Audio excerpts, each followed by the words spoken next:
Jika kita dongak ke langit, kita akan dapati ribuan bintang menghiasi langit malam. Apa itu bintang? Bintang adalah berbola jisim gas yang terbentuk disebabkan tarikan graviti mereka sendiri. Cahaya bintang terhasil dari tindak balas pelakuran nuklear di bahagian teras, di mana unsur hidrogen digabungkan untuk menghasilkan unsur helium, gelombang elektromagnetik dan tenaga. Terdapat lebih dari 200 bilion bintang di galaksi kita. Salah satunya adalah matahari kita sendiri, bintang terdekat dengan bumi. Sebenarnya ramai yang keliru antara bintang dan matahari. Matahari sebenarnya adalah salah satu dari bintang. Matahari adalah nama kepada bintang yang selalu kita lihat tak kala kita baru bangun dari tidur. Di dalam bahasa Inggeris disebut sun dan di dalam astronomi digelar sebagai solar. Matahari, sun dan solar adalah objek yang sama. Hanya nama sahaja yang berbeza. Ada pelbagai jenis bintang di angkasa. Bintang gergasi merah, gergasi biru, kuning, kerdil merah dan banyak lagi. Hari ini anda akan belajar salah satu dari bintang-bintang ini, di mana ia kini dalam fasa akhir letupan berskala raksasa. Besar gergasi raksasa. Astrolab membawa anda bintang gergasi merah Betelgeuse. Sebelum tu, jangan lupa subscribe Astrolab dan on loceng notifikasi anda. Assalamualaikum dan salam angkasa dari Astrolab. Sekilas fakta, permulaan kelahiran bintang dipercayai daripada kepulan gas hidrogen dan debu angkasa yang membentuk nebula.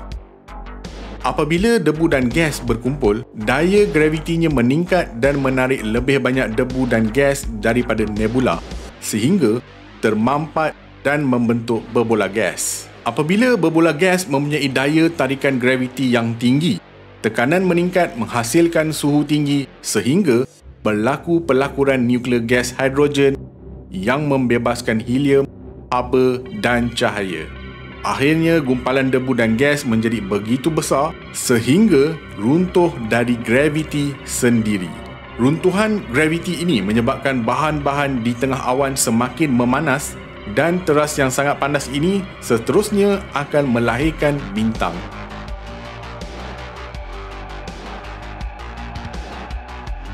Okey, keliru. Astrolab mudahkan.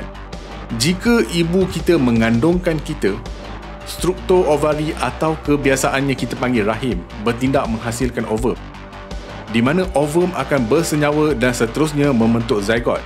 Dari zygote pada embrio, seterusnya fetus. Fungsi yang sama digalas nebula. Jika rahim seorang ibu melahirkan bayi, nebula pula melahirkan bintang-bintang yang memberi tenaga kepada hidupan. Pada imej ini anda akan lihat nebula Carina. Dalam gambar nebula Carina ini anda akan melihat titik kecil kuning dan putih dalam awan debu merah jambu. Titik-titik kecil itulah bintang yang baru terbentuk. Nebula wujud di antara ruang antara bintang, juga dikenali sebagai ruang antara najam. Nebula yang paling hampir dengan bumi adalah nebula Helix. Jaraknya sekitar 700 tahun cahaya dari bumi. Ya, itulah jarak terdekat bagi sebuah ruangan bintang yang lain dari bumi. Ramai yang tanya Astrolab bagaimana pengkaji bintang dapat mengambil imej-imej yang sangat jauh ini. Mereka menggunakan teleskop yang sangat canggih, seperti Hubble dan Spitzer. Jika anda lihat imej ini bukanlah mata raksasa di angkasa lepas. Sebaliknya, sebuah imej nebula yang terletak di buruj Aquarius yang diambil teleskop yang sangat canggih. Bintang terdekat dengan bumi adalah matahari pada jarak purata 149,680,000 km. Diikuti oleh Proxima Centauri dalam gugusan bintang Centaurus kira-kira 39.9 trilion kilometer atau 4.2 tahun cahaya. Bintang dikelaskan melalui spektrum cahaya yang terhasil dan ditentukan melalui warna nyalaan bintang, suhu, kecerahan, saiz, jisim, ketumpatan dan komposisi kimianya. Untuk mengenal dengan lebih mendalam jenis-jenis bintang, boleh klik link video di description. Astrolab telah menghasilkan video mengenai kelas-kelas bintang. Apa yang anda perlu tahu mengenai Betelgeuse?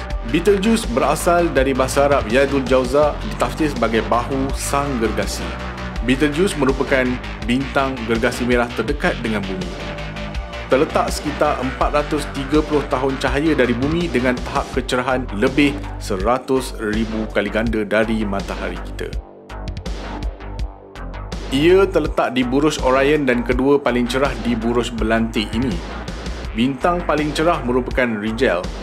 Bintang ini sebenarnya jauh lebih muda berbanding matahari kita, tetapi hayatnya tidak akan lama. Betelgeuse bakal berakhir dengan supernova. Letupan bintang yang akan menamatkan riwayat hidup bintang ini sebelum memulakan kitaran hidup sebagai black hole. Bila akan berlaku supernova? Tiada siapa akan tahu dan boleh jadi bila-bila masa dari sekarang. Esok, lusa atau ribuan tahun dari sekarang. Apa akan berlaku jika supernova berlaku sekarang? Kita akan menyaksikan fenomena supernova selama beberapa minggu atau bulan. Mungkin secerah seperti bulan purnama, malah dapat dilihat di siang hari. Jangan risau, letupan bintang ini tidak akan membahayakan penduduk bumi. Bintang ini sangat jauh. Sekitar bulan September 2019, Betelgeuse mencetuskan rasa teruja di seluruh dunia ketika ia mulai malam.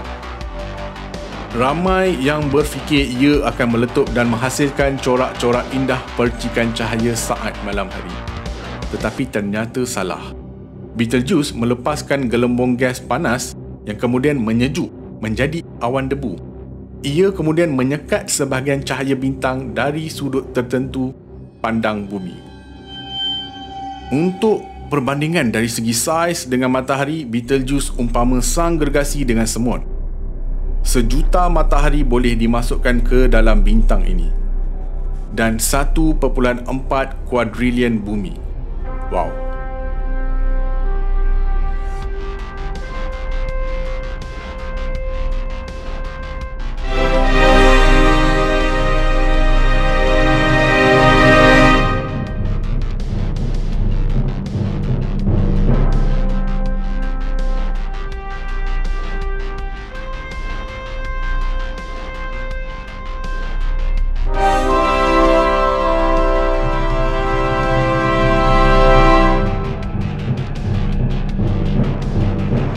Bintang ini sangatlah besar.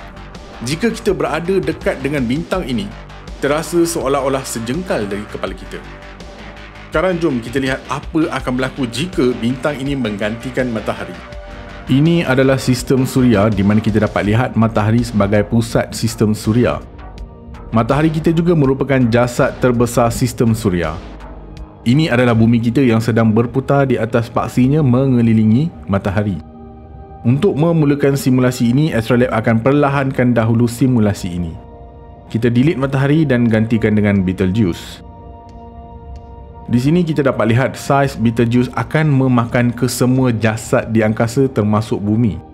Ia sangat besar, meliputi orbit planet Mushtari. Apabila Betelgeuse telah digantikan, anda dapat lihat perubahan daya tarikan graviti di sistem suria. Sekarang mungkin kita kena panggil sistem Betelgeuse. Jom kita lihat apa berlaku pada planet Zuhal. Planet Zuhal merupakan planet gas dan suhu permukaannya meningkat. Zuhal kini merupakan planet terdekat dengan bintang, bukan lagi Yutari. Hilangnya gelang disebabkan kepanasan yang melampau.